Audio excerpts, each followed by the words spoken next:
Hello, this is wmpyr here, back once again to talk about knife defense. Okay, I'm talking about not drills, not exercises. I'm talking about realistic application for knife defense. Now, a lot of reality-based self-defense instructors, I think they've found two things through pressure testing. Okay, through actual pressure testing and sparring, they find out that when the guy has a knife and they're attacking you, okay, they're swinging the knife and whatever, that one of the things is this kind of thing, this very aggressive parry, this, or should I call it a very aggressive way of checking the hand like that. It works and it happens. You use it, okay? That's number one. Number two is, once again, this guy's swinging the knife at me, boom. This happens too, where you grab it. And whether he has it this way and there's a moment where he just took out the knife, boom, and you grab it. Okay, this kind of thing, it actually happens as well. The other thing they notice is that when you do this, it doesn't last long. So you got to go to here, okay? You go to like two hands. So right here, boom, you grab it, and now you go to something like this, two hands. All right, so both of those, they find that under real life sparring with force and pressure, that those are the two things that actually happen. The mistake that a lot of these instructors I think do is, because they find those two things, they say the rest that's taught in martial arts is bullcrap. The rest is lies. These are the two things that happen for real, therefore this is it. And I believe that's where they're completely wrong, okay? Just because this happens doesn't make it the end-all be-all. This is just the beginning. So you pressure test this, and boom, okay, this kind of parrying, you're going to use it, it's going to happen. Now, even better is if you can do this, now you can do that, where you're actually striking it. You're defanging the snake. So you go from here to here. It's just that you have to understand that I could tell you from my own experience, when someone has surprised me and came at me with a knife, I have never been able to defang the snake. Okay, this comes out. That comes out. But to go from this to then this requires timing.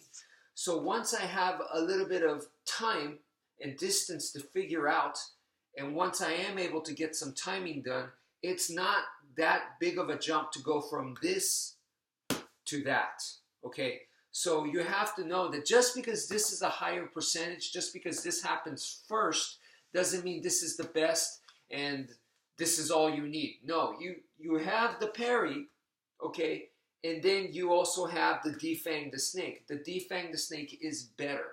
You just have to understand that if you immediately try to do it, or when someone catches you off guard, it's probably not going to happen. But that doesn't mean that you should throw it out of your arsenal and lose this great opportunity, because if you could do this, it's so much better, okay? It is way better. So you don't want to close opportunities for yourself. So that's number one.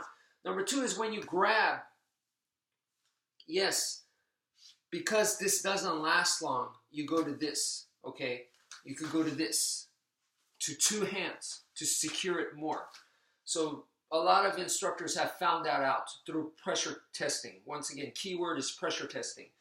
The thing is, when you come to here, okay, the headbutt and the knees, people say you need to do that stuff, okay? You need to add these little strikes, stomp underfoot, knee them in the leg, those kinds of things. That's not enough. That's not enough. Why? Because he could do the exact same thing to me. There's nothing stopping him from headbutting me, kneeing me in the groin, kneeing me in the thighs. In other words, this right here, even though I have both of his arms like this, he has a knife, we're like this, it's a stalemate. A stalemate is not good enough. It's not a good position. So I'm not saying this is bad, okay? But what I want you guys to understand is that when you come here to a two-handed grab like this, and you're going to be like locked up here, okay? And if you are locked up here, it's better than getting stabbed and killed. For sure, it's better. It's better than that, 100%, okay? So if you can get here, that's great, but you should be thinking you want to improve your position, that there's better than this, okay? Once again, you don't want to, if this is all you got, then hopefully someone's calling the cops, because, man, it's just a matter of time. If you make one mistake, let go, now you're dead. So, you know, this is really not good.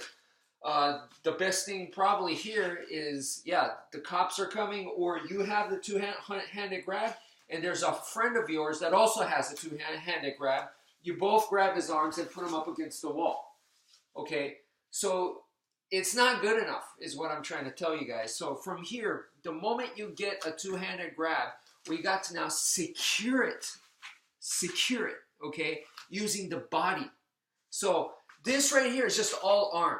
This right here, this is all arm, okay? This is not good enough. Right here, now I have my body pressed against it, okay? My body is pressed against it. And yeah, he can headbutt me. I could headbutt him. I could stomp on his foot. He could stomp on my foot. It's still equal, except this. I can wrench his arm now, okay? So I got to secure, boom, wrapping his arm, grabbing with both hands if necessary, but at any point, I have this kind of stuff to wrench his arm, but he cannot do that to me. He could headbutt me, I could headbutt him. He could stomp my feet, I could stomp his feet back. He could knee me in the thighs, I could knee him in the thighs. Okay, we're equal here. You know, he could try to attack my groin, I could try to attack his, but we're equal. But I have this, he doesn't have this, okay? I could wrench his arm. That's the difference right there. So, once again, you want to get to a position where you have the advantage and they don't. So, it's the same over here. It doesn't matter. I'm going to wrap around, whether it's this way or that way or this way. I don't care. I want to secure it. Wrap your arm around the guy, okay? Wrap it so now it's real tight, okay? It's not just this. It's on my body, it's wrapped, and then at any given moment, I got this wrenching motion that he doesn't have that, okay? So just want you guys to think about that, to add a better position, not just securing and controlling the arm, because if this is all you got, okay, this is a stalemate. So we want something a little bit better than that. So I hope that makes sense. Thank you for viewing, and take care, folks.